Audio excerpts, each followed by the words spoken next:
Hoje a gente vai entrar nos bastidores de uma operação policial realmente extraordinária, uma caçada humana para encontrar os acusados pelo assassinato de dois ativistas ambientais em plena Amazónia brasileira. É uma história de muita coragem, de um crime brutal e de uma busca por justiça que parecia impossível. Tudo reconstituído com base em documentos que eram secretos e no que as testemunhas viram. Para começar, vamos ouvir as palavras que, sinceramente, arrepiam. São do próprio ativista, José Cláudio. E o mais impressionante é que, um ano antes de morrer, ele praticamente previu o próprio assassinato. Ele sabia que a sua luta pela floresta o tinha transformado num alvo para gente muito poderosa. Então, para a gente entender como é que as coisas chegaram a esse ponto, primeiro a gente precisa conhecer quem são as pessoas no centro desse conflito todo. De um lado, um casal que dedicou a vida inteira à floresta. E do outro, os homens que queriam calar a voz deles para sempre. Olha só, o José Cláudio Ribeiro da Silva e a Maria do Espírito Santo da Silva. Eles eram muito mais do que marido e mulher, sabe? Eram parceiros de luta. Imagina só, eles criaram um assentamento agroextrativista, uma ideia super ousada para a época, de viver em harmonia com a floresta. A Maria, que era professora, teve a coragem de mudar o nome da escola local, que homenageava um presidente da ditadura, para Chico Mendes, um símbolo enorme da dedicação deles. Só que essa defesa toda teve um preço, né? E o preço foi colocar os nomes deles numa lista de marcados para morrer. E aqui a gente consegue ver bem o centro do conflito. De um lado, o José Cláudio e a Maria, que usavam a lei, as denúncias, para tentar proteger o assentamento. E do outro lado, José Rodrigues Moreira, um fazendeiro da região. Segundo o Ministério Público, o método dele era bem diferente. Era na base da força, da intimidação.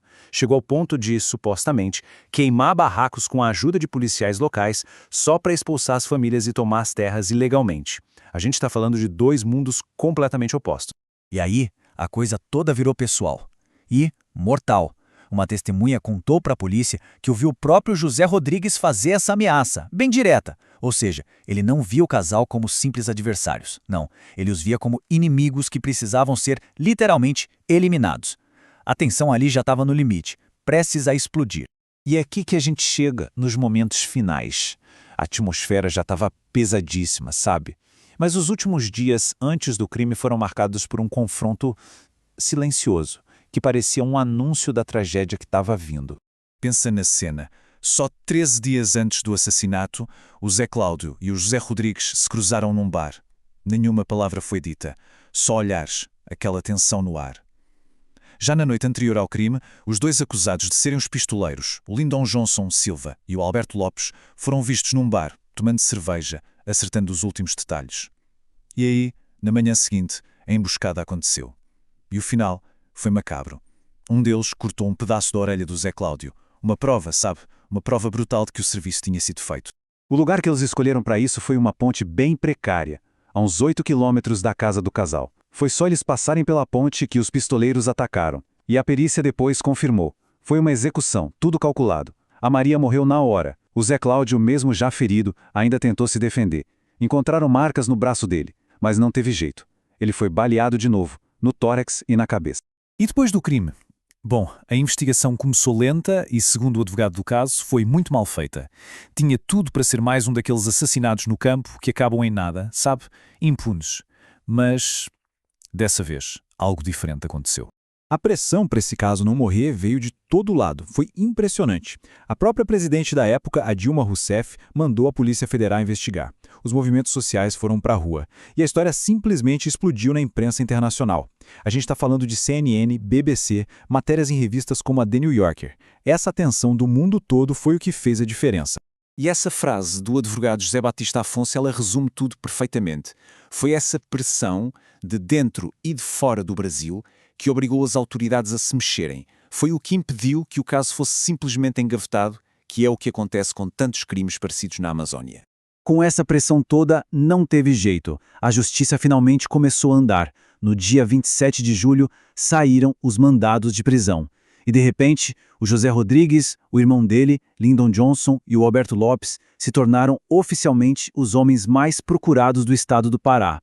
A caçada estava prestes a começar. E olha, prender esses caras virou o que eles chamaram de questão de honra para o governo do Pará. O resultado foi a Operação Massaranduba, uma missão assim planejada nos mínimos detalhes para conseguir capturar os foragidos sem que a rede enorme de informantes deles ficasse sabendo de nada. A escala da operação era gigantesca. Imagina, 65 policiais, civis e militares que vieram da capital, uma frota de veículos que tinha tudo, ônibus, helicóptero e até um caminhão de gado. E esse caminhão, segura essa informação, vai ter um papel-chave na estratégia toda. A estratégia aqui foi coisa de cinema, verdade. Primeiro, eles mandaram agentes infiltrados disfarçados de funcionários da Companhia de Luz. Eles conseguiram mapear o terreno todo, descobriram onde eram os esconderijos. Depois, para chegar perto sem ninguém perceber, a polícia usou aquele caminhão de gado que eu falei, um verdadeiro cavalo de Troia. O plano era simples e genial, cercar a casa de noite e atacar assim que o dia clareasse. 4 da manhã, a armadilha está pronta. 3 grupos da tropa de elite da polícia, posicionados num silêncio absoluto, cercando a casa dos pais dos suspeitos, que eram onde eles se escondiam. A ordem era muito clara, pegar eles vivos. O tempo na escuridão parece que não passa, né? Mas aí, quase 6 da manhã, 5h55, com a primeira luz do dia surgindo no horizonte, o alvo principal, o José Rodrigues, sai da casa. Ele sai para urinar. E ele caminha, sem saber de nada, direto para a emboscada da polícia. Naquele exato momento em que o Rodrigues percebeu, as equipas avançaram. "Parado! Polícia!" foi o que ele ouviu. Ele ainda tentou correr, mas deu de cara com outro grupo de polícias. O irmão dele, o Lyndon Johnson, acordou com o barulho da porta sendo arrombada. 6 da manhã em ponto, os dois estavam algemados. Missão cumprida. E o mais importante, sem um único tiro. Ok, os suspeitos estão presos. A operação foi um sucesso total. Mas a captura era só o começo. A verdadeira batalha, a batalha por justiça, essa estava só começando. E a operação foi incrivelmente rápida mesmo. Pensa, em só 3 dias, todos os principais suspeitos já estavam presos. Os irmãos foram pegos logo de cara, na operação principal, e o terceiro acusado, o Alberto Lopes, foi encontrado logo em seguida, por causa de uma denúncia anónima. Mas aí fica a grande pergunta, né? Ter prendido os suspeitos garante que eles vão ser condenados? No sistema judicial complexo da Amazônia, a resposta para isso não é nada simples. O ponto-chave aqui é onde o julgamento vai acontecer.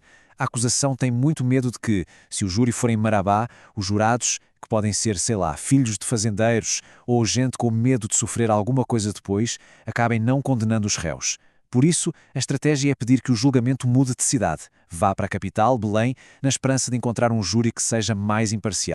E para fechar, a gente volta para as palavras do próprio José Cláudio. Ele sabia do perigo. Ele tinha medo, claro, mas ele se recusou a ficar calado. Essa coragem custou a vida dele. Mas a voz dele continua ecoando. É um lembrete muito poderoso da luta que não para, pela Amazónia e por todos que a defendem.